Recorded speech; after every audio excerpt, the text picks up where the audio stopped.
उस पराशक्ति के श्री चरणों में भाव से प्रणाम करते हुए सदैव उस ईश्वर से उसकी कृपा की याचना करें। अपरम भवतो जन्म परमं जन्म विवस्वतः। 84 लाख योनियों में केवल मनुष्य योनि ही ऐसी है जो 84 के चक्कर से बचा सकती है। और भगवान की कृपा से इस चला चली की यात्रा से मुक्ति संभव है। बोले जय श्री कृष्ण। मनुष्य एक ऐसा प्राणी है जिसे सोचने समझने अच्छा बुरा हर चीज की समझ है। यही संशय हो गया था अर्जुन को, और हथियार रख दिए अर्जुन ने कि मैं युद्ध करने वाला नहीं हूं। युद्ध क्यों नहीं करूंगा? युद्ध किसके साथ करूं महाराज? जिनके साथ युद्ध करूंगा वो तो मेरे अपने हैं, मेरे अपने सगे संबंधी हैं, मेरे भाई हैं, मेरे पिता तुल्य हैं, मेरे अपने ही संबंधी हैं। अपने ही कुल वालों के साथ, अपने ही परिवार के साथ मैं युद्ध कैसे करूं महाराज?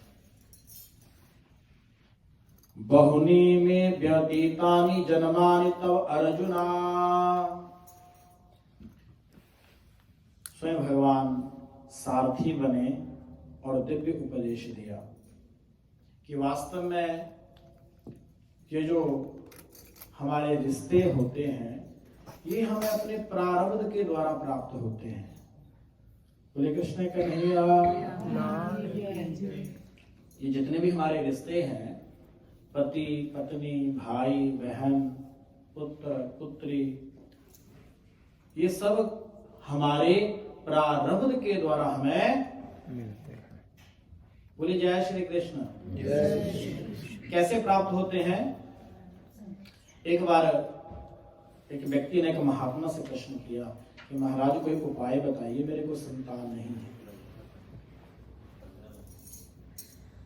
वह ज्यादा हो गई है लेकिन घर में कोई संतान नहीं है, कोई उपाय बताइए। बहुत कुछ किया दुनिया भर का लेकिन संतान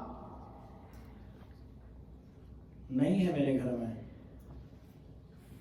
तो महात्मा ने उत्तर दिया, इसका अर्थ ये है कि आपका कोई लेना देना नहीं है किसी के साथ। बोले जय श्री कृष्ण। क्या कहा? कि आपका कोई लेने देने का हिसाब किताब नहीं है, तो आप इस जन्म मरण के बंधन से छूट रहे हो। अगर आपका हिसाब किताब होता तो आपका पुत्र पुत्री और रिश्तेदारों के रूप में हमें प्राप्त होता है महाराज। तो समझ गए ना कि भाव क्या है? यही शंका अर्जुन को हो गई कि महाराज मैं अपनों के साथ युद्ध कौन करूं? यही भगवान ने बताया कि वास्तव में अपना ईश्वर है, बाकी सब पराया है। उस स्वप्न की तरह है जिससे हम भयभीत होते हैं महाराज। बोले शंकर भगवान। जैसे कई बार रात्रि को स्वप्न होता है और उस स्वप्न में बड़ा भयंकर डर लगता है। सबको होता है, एक बार तो अवश्य हुआ होगा। स्वप्न में डर लगा बहुत ज्यादा और हिलने की कोशिश कर रहे हैं लेकिन बॉडी काम नहीं कर रही है, हमारा शरीर काम नहीं कर रहा है। और इतना भय कि मैंने प्राण निकल जाए। और जब आंख खुली तो क्या देखा? हम तो उसी प्रकार ये जीवन भी बिना भगवान की कृपा से उसी भय की तरह है। इसलिए हमारे शास्त्रकारों ने कहा, मन के मते न चालिए, मन के मते अनेक। जो मन पर अवसार है वो साधु कोई एक। इसलिए क्या कहा, ढंग की जिंदगी जिए, ढंग की जिंदगी जीना चाहिए, दिखावे की जिंदगी नहीं जीना। बोले जय श्री कृष्ण। यही हमारे शास्त्रों ने बताया कि जब तक हमने अपना जीवन भगवान के साथ येन केन प्रकारेण जोड़ा नहीं, तब तक हमारा जीवन व्यर्थ है। बोले कृष्ण का कन्हैया।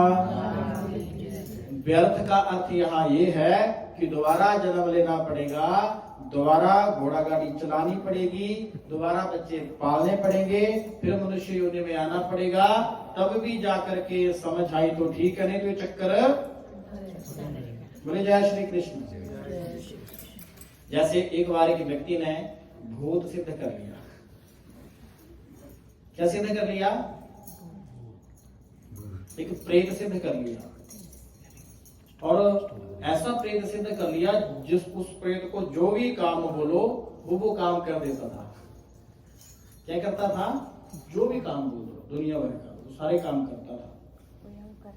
और ये जो व्यक्ति था ये अच्छे गुरु का शिष्य था। अब सारे काम हो गए तो फिर प्रेत कहता मुझे काम बताओ।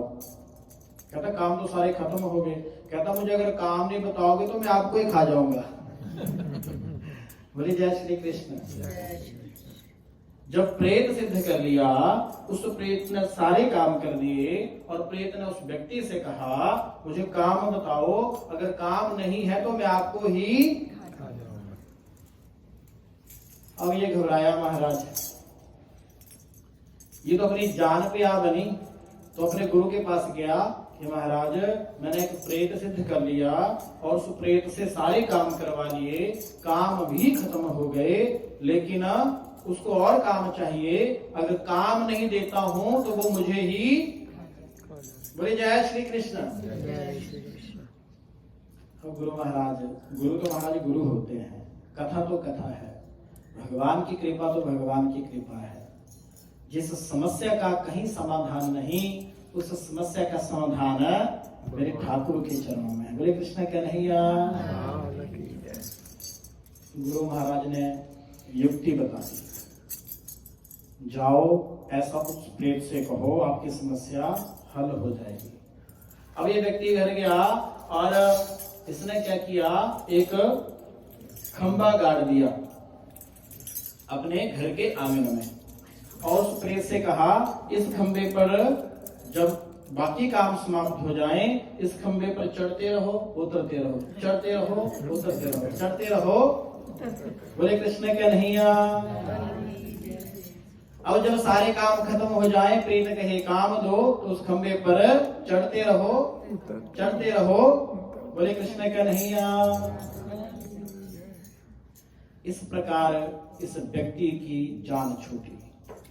वास्तव में ये प्रेत कौन है? ये प्रेत है हमारा मन। क्या है? ये प्रेत हमारा मन है। अगर इसको भगवान के श्री चरणों में नहीं लगाएंगे तो क्या होगा, इसको कुछ ना कुछ काम चाहिए, घर गाड़ी बंगले में लगेगा और भगवान से दूर हो जाएगा और फिर 84 लाख के चक्कर में। बोले कृष्ण कन्हैया। वीतराग भय क्रोधा मनमया माम उपाश्रिताः, यही भगवान ने कहा। हे अर्जुन, वीत राग भय क्रोधा क्या होना चाहिए? परिवार के साथ ज्यादा वीत राग भय क्रोधा मनमया। जब तक संसारी जीव अपने परिवार में जुड़ा हुआ है, परिवार में संसार में प्रेम ज्यादा है और भगवान में कम है, तब तक मुक्ति होने वाली नहीं है। तब तक भगवान की कृपा नहीं होती है जब तक स्वाभाविक प्रेम जीव का भगवान के चरणों में नहीं है। बोले कृष्ण कन्हैया। बहवो ज्ञान तपसा पूता मदभाव आगताः। जब तक भगवत भाव नहीं जीव में होता है तब तक भगवान की कृपा संभव नहीं है। काम, क्रोध, लोभ, मोह, अहंकार, संसारिक विषयों का जब तक जीव त्याग नहीं करता है तब तक भगवान की कृपा संभव नहीं है हमारा। बोले कृष्ण कन्हैया। भगवान में स्वाभाविक प्रेम होना चाहिए। निश्चल निष्कपट प्रेम भगवान में जब तक नहीं होगा तब तक इस 84 के चक्कर से मुक्ति जीव को नहीं मिलती है महाराज। बोले शंकर भगवान। क्या कहा कि आजकल श्रावण मास चल रहा है, तो श्रावण मास में क्या करना चाहिए? भोले बाबा की पूजा करनी चाहिए। क्या करनी चाहिए? शिवोहम शिवोहम शिवोहम शिवोहम शिवोहम। वैसे तो कहा ऐसा गया है कि श्वास श्वास के साथ जितना भी समय मिलता है श्रावण मास में ओम नमः शिवाय, ओम नमः शिवाय, ओम नमः शिवाय इनसाइड जाप करते रहना चाहिए। और भोले बाबा का षोडशोपचार पूजन ज्यादा नहीं तो श्रावण मास में एक बार तो विधि पूर्वक शंकर भगवान की पूजा करनी चाहिए। बोले शंकर भगवान की। और शिव की कृपा जब हो जाए तो जीवन आनंदमय हो जाता है। कैसा हो जाता है? आनंदमय हो जाता है। और संसारिक कष्ट मुक्त जीवन हो जाता है अगर शिव कृपा जीव पर हो जाए। बोले शंकर भगवान। और भगवान अहेतु की कृपा जीव पर करते हैं। अहेतु की माने परमानंद कृपा हो जाती है जीव पर। इस कृपा का कोई अंत नहीं है। सत्य सुखम भुक्त्वा तत्र मोक्षम वा पुण्यात्। क्या हो जाता है?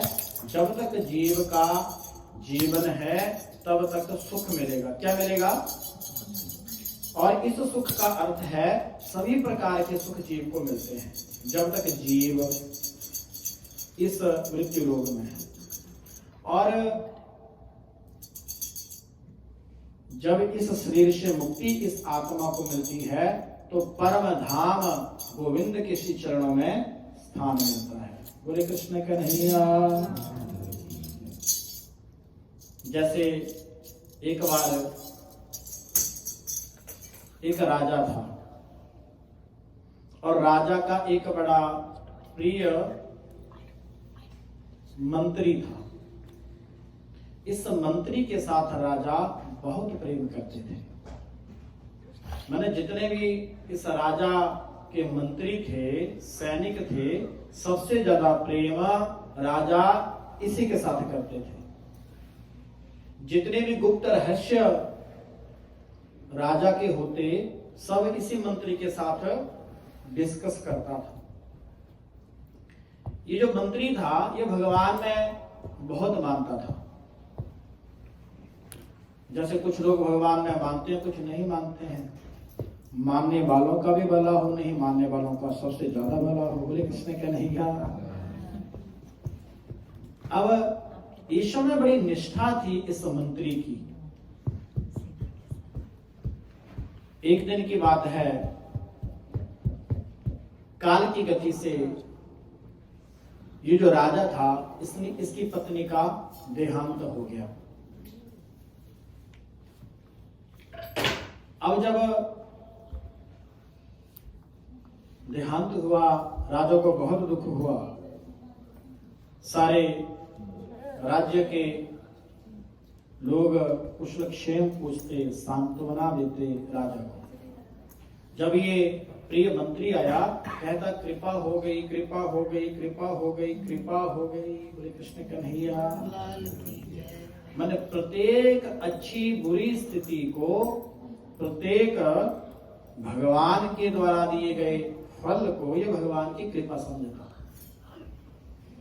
राजा को बहुत क्रोध आया, इतना ज्यादा क्रोध आया कि मन राजा का करे कि इस मंत्री को मैं, प्रिय सज्जन व्यक्ति होता है उसको कई बार हम गुस्सा क्रोध करके भी दंड नहीं दे पाते हैं, ऐसा ही राजा के साथ हुआ।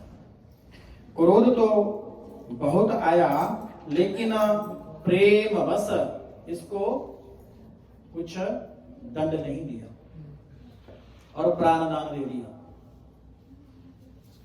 काल की गति से समय बीतने लगा और ये जो राजा था इसके पुत्र का भी देहांत हो गया। बोले कृष्ण कन्हैया। सारे राज्य के लोग आए, कुशल क्षेम पूछते राजा का, और जब मंत्री आया, मंत्री ने पुनः कहा कृपा हो गई, कृपा हो गई, कृपा हो गई। बोले कृष्ण कन्हैया। राजा को पुनः बहुत क्रोध आया, लेकिन इस मंत्री के साथ गूढ़ प्रेम के कारण प्राण दंड नहीं दे पाया। बोले कृष्ण कन्हैया।